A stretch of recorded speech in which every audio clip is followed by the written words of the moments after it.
Hi there, and welcome to the Daily Gardener, and thank you for listening. I'm your host, Jennifer Ebling. It's January 8th. Today we celebrate the ending of the 1675 coffee shop ban in England and the birthday of a man who devised his own theory of evolution independently of Charles Darwin.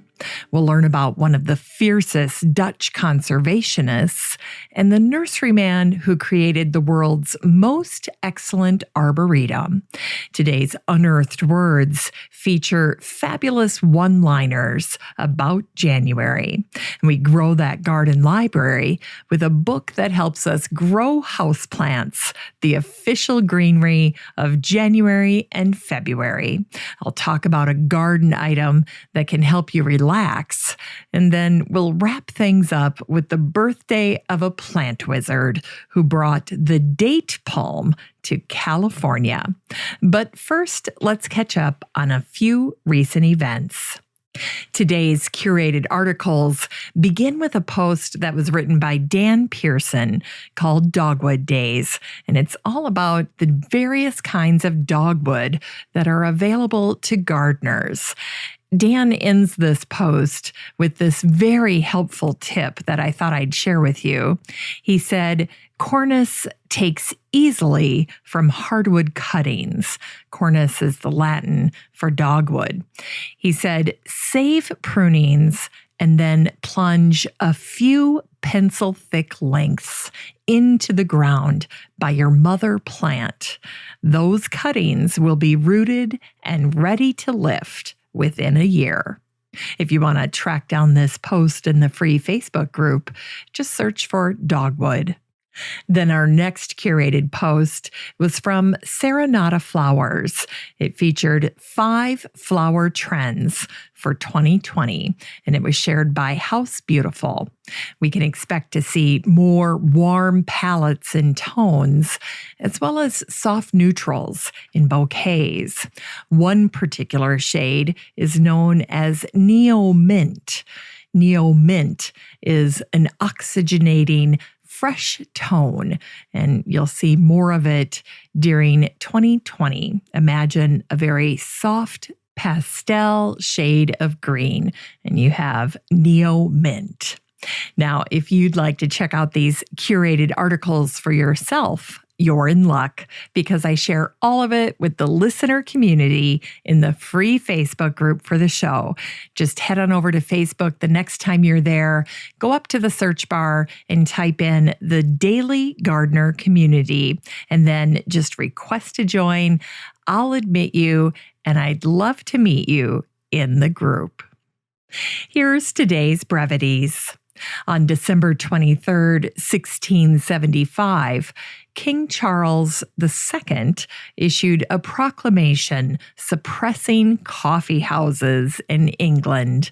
The edict lasted 16 days. The public response was so negative that he revoked it on this day in 1676. And today is the birthday of the British naturalist Alfred Wallace. He was born on this day in 1823. Wallace developed his theory of natural selection quite independently of Charles Darwin, although he did send his theory to Darwin. Wallace's work prompted Darwin to get serious about publishing his 20-year-old idea. In 1858, both Wallace and Darwin's work was presented to the Linnean Society. Wallace published a remarkable book called The Malay Archipelago. The book is considered a classic and covers the flora, fauna, and people of the area now known as Malaysia and Indonesia. Wallace wrote, "Nature seems to have taken every precaution that her choicest treasures may not lose value by being too easily obtained. Wallace has been obscured by Darwin over the course of history, yet when he died at the age of 91, his obituaries praised him as an extraordinary figure. One said, "He was the greatest, brightest, and clearest thinker of his age. Of one thing I'm certain, and that is that never has anybody come more fully with my favorite description of a great man, namely that he's a combination of the head of a man and the heart of a boy." A forthcoming children's book about Wallace is titled Darwin's Rival, Alfred Russel Wallace and the Search for Evolution by Christian Dorian. It's set to come out later this year. And today is the anniversary of the death of the Dutch conservationist and botanist Jack P. Thijssen. Jack founded the Society for the Preservation of Nature Monuments in Holland. His 60th birthday present was a wildlife garden in Bloemendaal near Haarlem.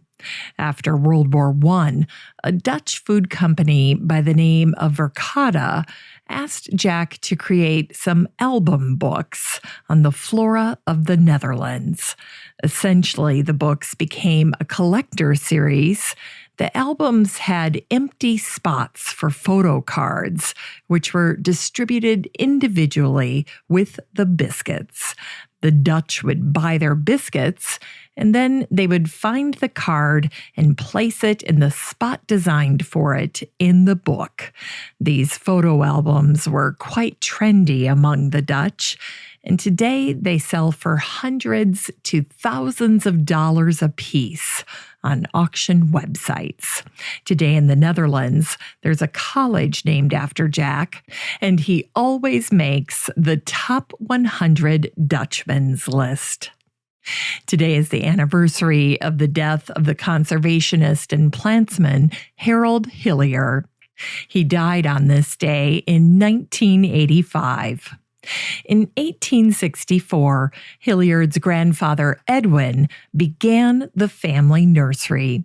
His son was supposed to take over the family business, but he died during the war, and so it fell to Edwin's grandson Harold to continue his legacy. Harold immediately set about creating a public garden and arboretum alongside the nursery. The site was already home to some magnificent trees, some of which were at least 200 years old.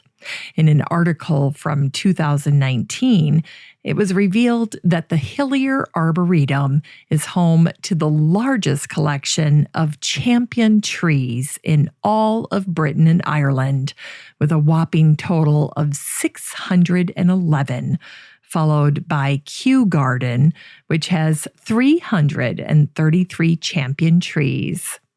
Champion trees fit into three categories, being either the largest, the finest, or the rarest of their species.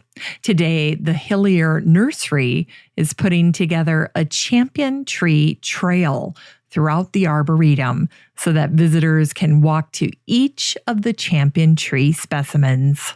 Among some of the champion trees are specimen eucalyptus from Australia, rare pine trees from Mexico, and sequoias from North America. The Hillier Arboretum really began as a propagation holding place for the nursery. If a tree needed to be propagated, the nursery workers would just go out to the Arboretum, take a scion wood or seeds from the tree there. Similarly, if the nursery received some incredible rootstock or seed, they would sell most of it, but then hold some back for the Arboretum.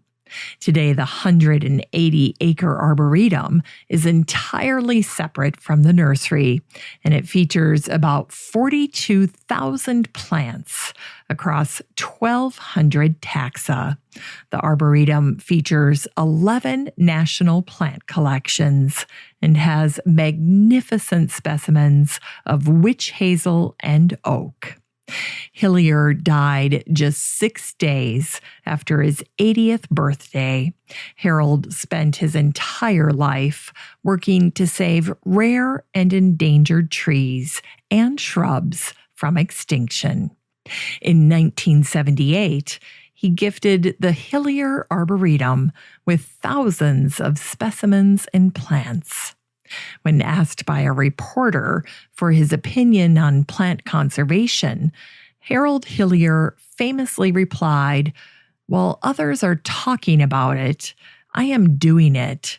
Roots in the ground. Planting, planting, planting." In Unearthed Words, today we feature incredible and unforgettable one-liners about January. This first one is from Sarah Coleridge, the English author. "January brings the snow, makes our feet and fingers glow." This next one's from John Ruskin, the English art critic and thinker. "Come ye winds at January's call, on whistling wings, and with white flakes bestrew the earth." Here's one from the Italian author Pietro Aretino. "Let us love winter, for it is the spring of genius." The Romantic poet Percy Bysshe Shelley wrote, "O wind, if winter comes, can spring be far behind?" And the English poet William Blake has some advice for us today. "In seed time learn, in harvest teach, in winter enjoy." The German writer John Paul Friedrich Richter wrote, "When one reads a poem in January, it's as lovely as when one goes for a walk in June." And then finally, the Chicago journalist Sidney J. Harris wrote, "Nothing is as easy to make as a promise this winter to do something next summer. This is how commencement speakers are caught." It's time to grow that garden library with today's book, Houseplants by Lisa Steinkopf.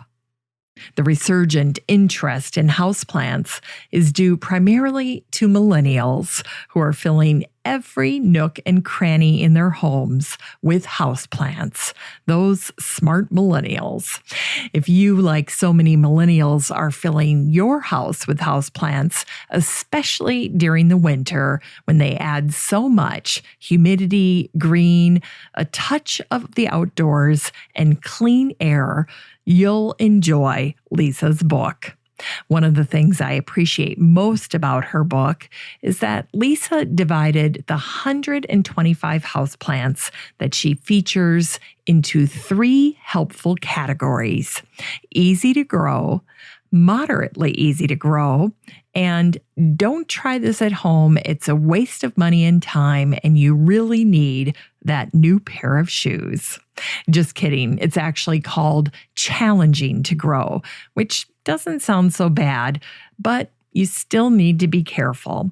Now, guess which one Lisa and I spent the most time talking about when we chatted a while back when she was on my other podcast, the Still Growing podcast. Well, you're right, the easy to grow category. Now, why would that be? Well, that's where the sweet spot is. These are the plants that give the best return on the investment of your time and money. And these are the plants that will provide you with the most personal satisfaction. So here's what you're going to love about Lisa's book. She's down to earth, and that comes through in her tone. And she's a conscious competent. She knows how to teach houseplants to anyone, even those without green thumbs. And I'm also betting that she must be an incredibly wonderful mom and wife, because her understanding family has made room for over 1,000 houseplants that thrive under Lisa's care, supervision, and roof. This book came out in 2017. You can get a used copy of Houseplants by Lisa Steinkopf and support the show using the link in today's show notes for under $14. And here's a great gift idea for gardeners. It's the Coloring Fibonacci in Nature coloring book by Art Therapy Lab. This book was based on the Fibonacci number sequence that's found in nature, and you can see it everywhere, from leaf arrangement to flowers to pine cones, seeds and shells, to almost every living thing. This coloring book makes for a wonderful winter activity, and you can get it and support the show using the Amazon link for under $20. And it's available in today's show notes. Finally, here's something sweet to revive the little botanic spark in your heart. Today is the birthday of the agricultural botanist and plant wizard, Walter Tennyson Swingle, who was born on this day in 1892. Swingle was a very popular botanist during his lifetime. He made the news for several remarkable achievements in the world of horticulture. He introduced the date palm to California, and he created many new citrus through hybridizing. Swingle made the first man-made cross of a Bowen grapefruit and a Dancy tangerine in Eustis, California in 1897. And in 1909, Swingle created the limequat, a cross between the key lime and the kumquat. That same year, Swingle created the citrangequat, which is a trigeneric citrus hybrid of a citrange and a kumquat. Swingle developed the citrange, a combination of the sweet orange and the trifoliate orange. He was attempting to breed an orange tree that could withstand colder weather. Swingle was born in Pennsylvania, and then his family quickly moved to Kansas, where he was homeschooled and then ultimately educated at Kansas State Agricultural College. In short order, Swingle began working for the government at the United States Bureau of Plant Industry in the Department of Agriculture. They immediately put him to work, sending him to nearly every country in the world. Swingle brought Egyptian cotton to Arizona, Akala cotton to California. However, Swingle's most significant accomplishment was the introduction of the date palm to America. The date palm was something Swingle discovered during a visit to Algeria. Swingle was intelligent and observant, and he noticed that the climate and the soil in Algeria mirrored that of California. Swingle was optimistic about the date palm's chances in California right from the get-go. He wrote, "No heat is too great and no air too dry for this remarkable plant, which is actually favored by a rainless climate and by hot desert winds. It is also shown that the date palm can withstand great quantities of alkali in the soil, more than any other useful plant. It is probably the only profitable crop that can succeed permanently." When the date palm arrived in California, the Coachella Valley was identified as the perfect spot to grow it. By 1920, over 100,000 pounds of dates were grown in California. Today, dates are one of California's main exports. The total value of the crop is approaching $100 million every year. Thanks for listening to The Daily Gardener, and remember, for a happy, healthy life, garden every day. The Daily Gardener is produced weekdays in lovely Maple Grove, Minnesota. You can find complete show notes over at thedailygardener.org, and be sure to share the show with your garden friends. You can find The Daily Gardener on all your favorite social media, Instagram, Twitter, and Pinterest, and of course, Facebook. While you're over at Facebook, don't forget to join the Daily Gardener community. Just search for these 3 words, Daily Gardener Community. The group will pop right up, and then request to join. Finally, I want to thank my team at Podfly Productions, where my fabulous editor is Eric Begay. Have a great day in the garden, and we'll see you tomorrow.